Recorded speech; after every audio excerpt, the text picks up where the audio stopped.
Just when you thought that news broadcasts can't get any worse, we've got this gem for you just after 8 o'clock. Good morning. It is great to be here on a Tuesday on KCMO 95.7 FM. You can always stream us on our app, on the Alexa, and, of course, on your Google Home if you are at the home office.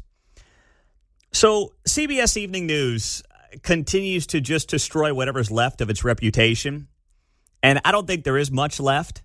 But, of course, yesterday, St. Patrick's Day, and, rah, have a Guinness, the whole thing, right? As someone who's half Irish, I was proud to celebrate St. Patrick's Day yesterday. Had on our buddy Mike Mahoney of Channel 9. He was down helping run the parade. But this is a new low from CBS Evening News. So on the same day as St. Patrick's Day, the big national news story yesterday was that the Trump administration deported 261 illegal aliens to El Salvador.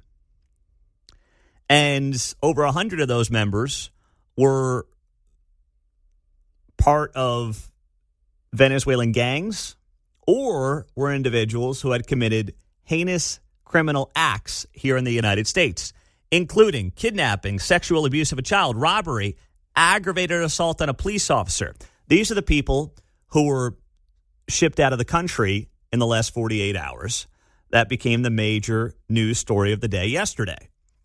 So CBS Evening News decides, gosh, how can we tie St. Patrick's Day to Donald Trump deporting illegal immigrants who have committed crimes in America, many of whom are gang members? And here's what they decided to do. These anchors, it's no longer Norah O'Donnell. It's John Dickerson and Maurice Dubois. It's like a comedy tour. Dick and Do, comedy tour. John Dickerson and Maurice Dubois. Here we go. Let's roll the tape. On this St. Patrick's Day, as millions of Americans celebrate their Irish heritage, recent events remind us that the Irish were among the first immigrants to be targeted in deportation crackdowns. In the mid-1800s, New York and Massachusetts enforced policies to have Irish immigrants rounded up and deported. The American Civil Liberties Union didn't exist then, but if it had, it may have taken the legal position it is taking now, suing the Trump administration to stop what it considers to be the illegal deportation over the weekend of more than 200 migrants to El Salvador.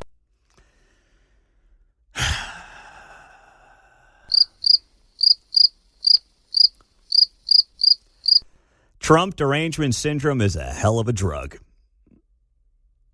That's the conclusion I keep coming to here. There's something wrong with him. This is insane. So let's figure out at CBS Evening News how we tie St. Patrick's Day to the deportation of about 200 illegal immigrants from Venezuela, many of whom committed crimes in America, who are gang members, and say, oh, man, if the ACLU had only been around in the 1850s, geez, they would have been standing up for the Irish immigrants back then. Oh, my goodness. Okay, the world's a little bit different.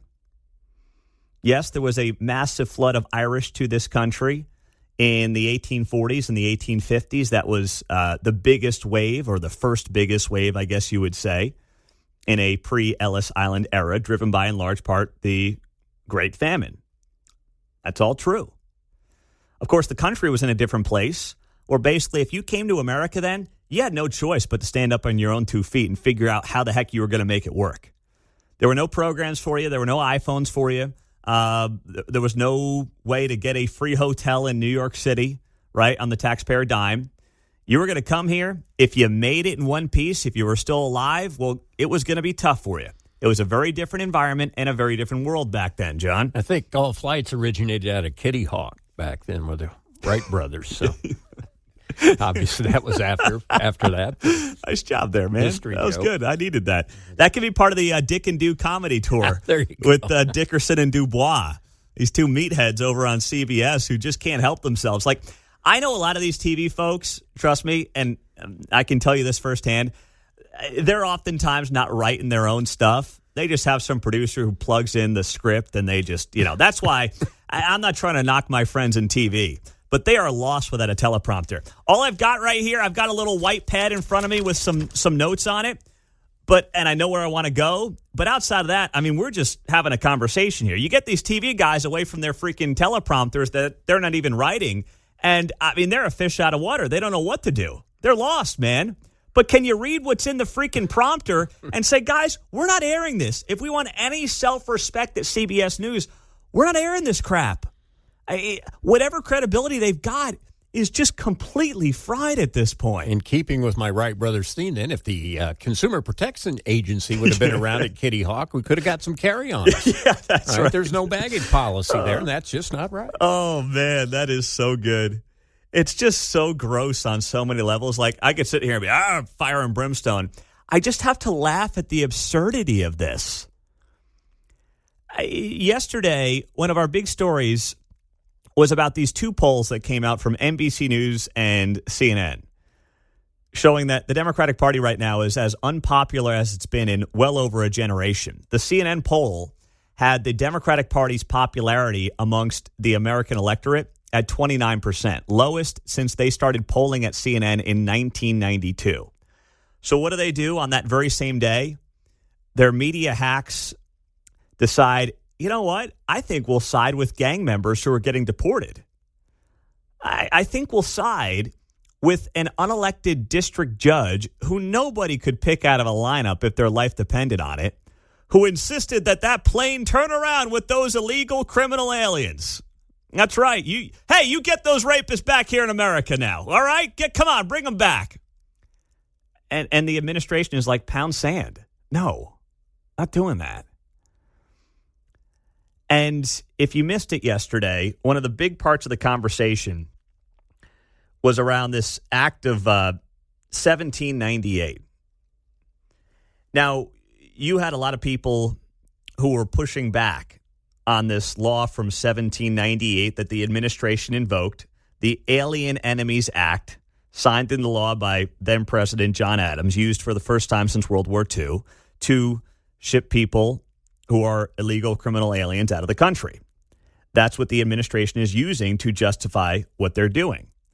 And there was a great back and forth. I don't usually play clips this long, and I'm not going to play all 10 minutes of it. It was a 10-minute back and forth between Stephen Miller with the Trump administration and Cassie Hunt of CNN.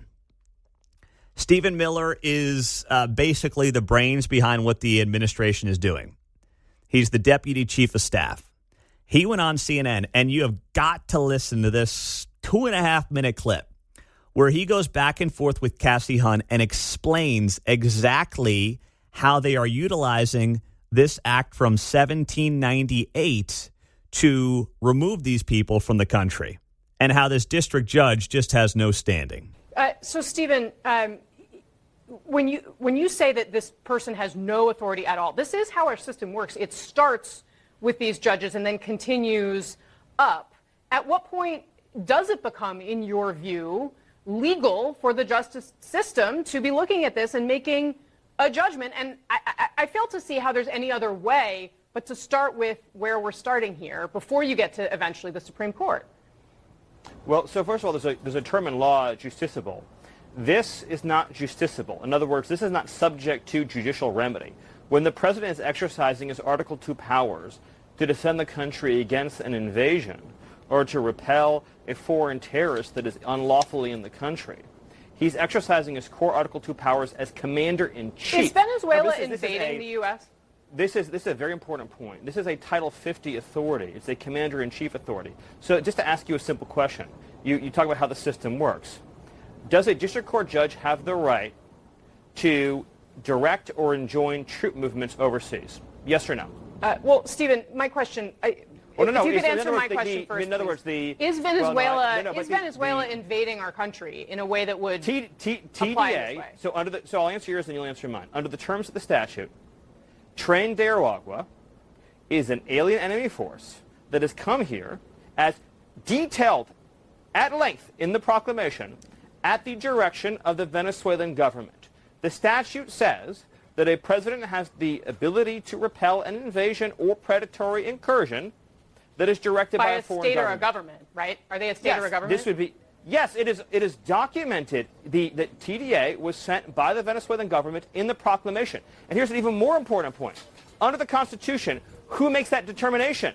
A district court judge elected by no one, or the commander-in-chief of the Army and Navy? The president and the president alone makes a decision of what triggers that determination. So do you then think we are actually at war with Venezuela, the nation state of Venezuela? You're not hearing me, and you're not understanding me. Read the statute, Alien Enemies Act, 1798. It says if a predatory incursion is perpetrated by a foreign government, so it lists three qualifying actions. It could be an act of war. It does say in the very beginning there has to be a declared war against a nation or a state. That's what it says. No, wrong. Look up the statute. It's on my account on social media. That's actually where we found it earlier. Yes.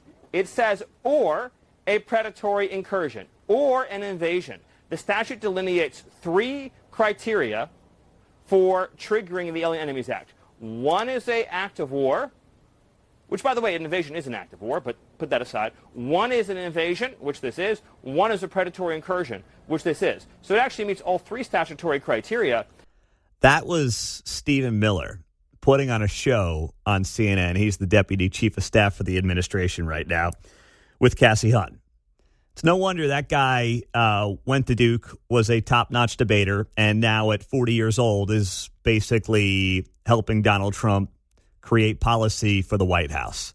And he was part of Trump's first term as well, but he's been given some more power here in the second term, and he is just an incredibly well-spoken guy who can put this stuff all together very well on television and just put CNN back in its place, which is what he did yesterday. Fake news. It was incredible to watch.